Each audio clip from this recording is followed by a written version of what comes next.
L'enquête du jour porte sur le marché de l'immobilier. On passe de connaître un ralentissement à l'origine, l'ouverture et le fonctionnement de l'autoroute à péage, expliquent les agents immobiliers. Les populations dakaroises se déplacent plus facilement dans l'approche banlieue et aux environs de l'autoroute. D'un autre côté, cette mobilité des populations permet de désengorger la capitale. Une enquête de Nafissatou Silla accompagnée par Mohamed Dien et Atanarba. Le marché de l'immobilier à Dakar risque de connaître une baisse et pour cause, l'autoroute à péage. Pour les spécialistes du secteur, nombreux sont les clients qui envisagent d'aménager dans la proche banlieue et vers Rufisque. Notre travail a un peu diminué par rapport à l'autoroute à péage parce qu'il y a beaucoup de Sénégalais qui ont des maisons à l'intérieur de Dakar, sur le banlieue, vers Kermassar et Tiawanpoul et Nyakhirat. Donc ils attendaient tout juste que l'autoroute à péage démarre pour au moins rentrer chez eux.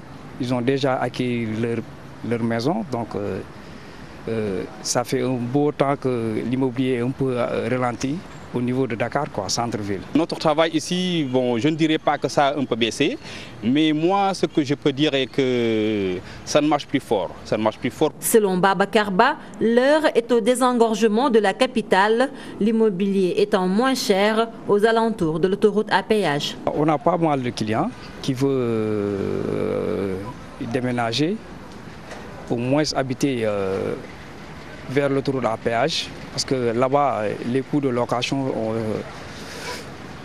c'est moins cher qu'à centre-ville Dakar. Pour beaucoup de Dakarois, il s'agit d'une belle initiative, mais pour d'autres, l'État du Sénégal doit mettre sur pied des mesures d'accompagnement. Tout le monde ne peut pas être à Dakar.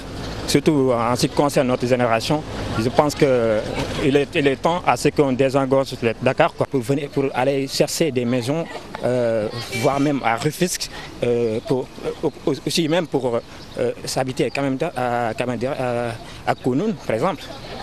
Mais que ces zones d'habitat puissent disposer d'un bon assainissement, de l'eau courante, de l'électricité à souhait. La location à Dakar est très chère et l'État du Sénégal doit trouver des solutions en aidant la SNHLM et la SICAP à construire d'autres logements. Avec plus d'accessibilité et un trafic fluide, de nombreux clients sollicitent les services des courtiers, dont certains ont déjà établi leur base dans ces zones. Depuis un moment, nous avons commencé à mettre nos tampons un peu sur l'autoroute à péage et les quartiers qui sont dans les alentours. Parce qu'un bon visionnaire, on a compris qu'on est en train de déménager Dakar vers ces parages. Et l'avènement de l'autoroute à péage a beaucoup facilité les choses.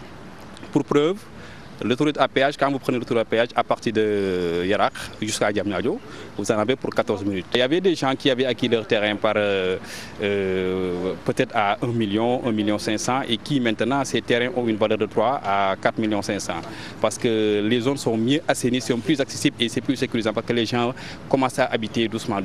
C'est pourquoi ces terrains encore prennent plus de valeur. Avec l'avènement de l'autoroute à péage, beaucoup de Dakarois risquent de se déplacer dans la proche banlieue. Reste à l'État du Sénégal de mettre sur pied des infrastructures nécessaires pour les besoins des populations. Nafissatou Silla, merci. Voilà qui met fin à cette présente édition. Bonne suite des programmes sur la TFM. Excellente soirée à tous. Au revoir.